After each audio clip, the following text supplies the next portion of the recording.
कि आइए महसूस करिए जिंदगी के ताप को, मैं चमारों की गली में ले चलूंगा आपको।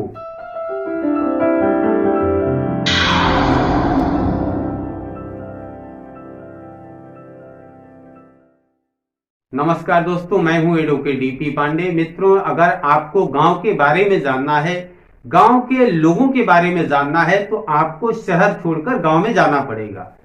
तब आपको भारत की असली तस्वीर दिखाई देगी, जो आप टीवियों में देखते हैं।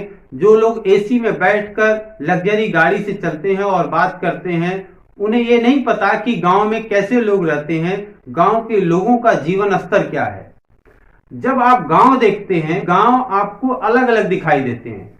शहर का मुंह बेस एक जैसे होते हैं। भारत के अगर हम शहरों की बात करें तो 4-6 महानगरों को अगर छोड़ दिया जाए तो सारे शहर एक ही जैसे हैं।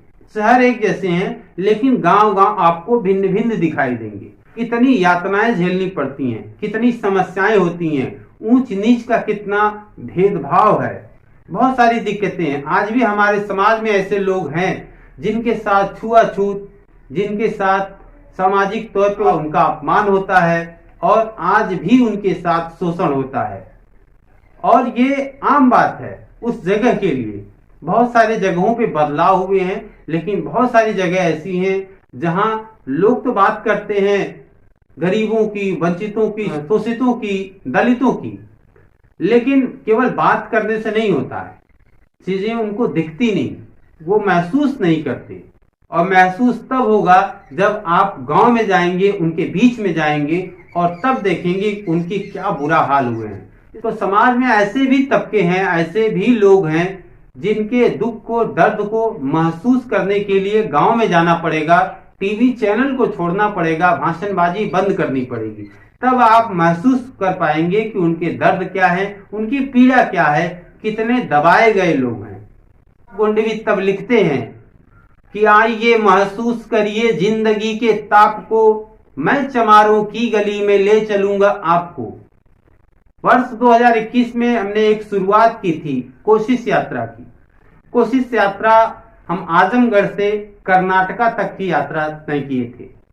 कुल अप डाउन 4000 किलोमीटर की यात्रा थी, जिसमें हमारे एजेंडे में था हम बच्चों के बीच में जाएंगे, हम गांव में जाके दलित बस्तियों में, भारत के गांव में बच्चों को उन्हें अवेयर करेंगे, गुड टच, बैड टच और बुरी आदतों को कैसे छोड़ा जाए, अच्छी आदतों को कैसे पकड़ा जाए, उनका कैसे बौद्धिक विकास हो, उनको कैसे पढ़ने में दिक्कत आती हो, उनका मन कैसे पढ़ने में लगाया जाए।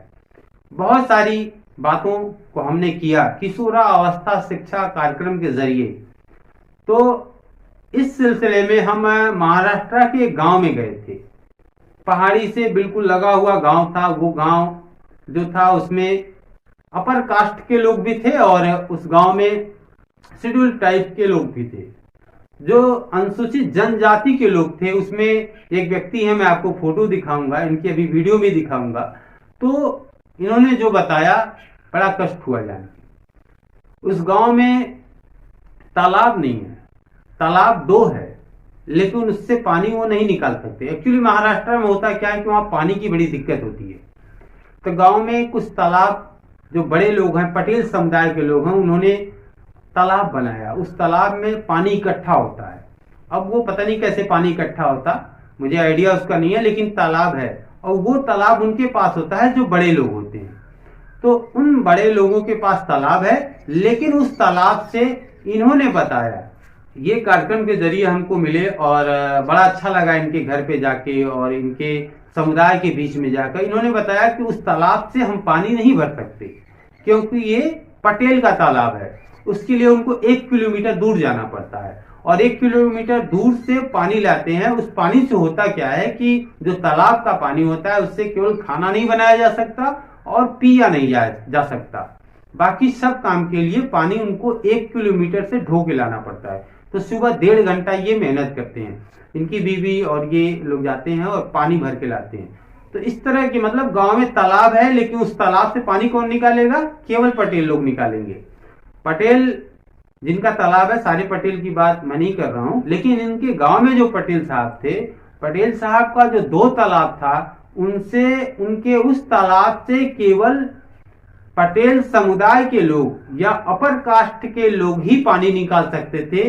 बाकी ये जो जिस समुदाय से आते हैं इनके ये लोग नहीं निकाल सकते उससे पानी, ये अंतर है। तो अब इससे कल्पना करिए कि कितनी ज्यादती उनके साथ होती है। मतलब इन्होंने बहुत सारी बातों को बताया जिसे मैं शेयर नहीं कर सकता, लेकिन किशोरावस्था शिक्षा कार्यक्रम के जरिए हमने इनके परिवार के बच्चों, इनके आसपास के बच्चों, इनके कम्युनिटी के लोगों को जो बताया और इनको कैसा लगा, आइए जरा हम इनको देखते हैं कि इन्होंने क्या कहा। हेलो, मैं उमेश सदाशिव गेड़ाम पड़े का रहवासी हूँ और इन्होंने जो प्रोग्राम करे हमारे ग्राम पंचायत पड़ा में, तो हमको बहुत अच्छा गाइडेंस मिला और हमको ऐसा गाइडेंस देने वाले लोग होना, हमको थोड़ा सा सपोर्ट करे तो हमारा गांव और आगे जाएगा।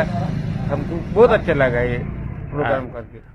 दोस्तों, यदि आपको भारत के बारे में जानना है तो ऐसे गांवों में जाना पड़ेगा जहां आपको भारत की असली तस्वीर दिखाई देगी कि किस तरह से लोग रहते हैं और अपना जीवन यापन करते हैं। वीडियो अच्छी लगी हो तो शेयर करिएगा, लाइक करिएगा। धन्यवाद।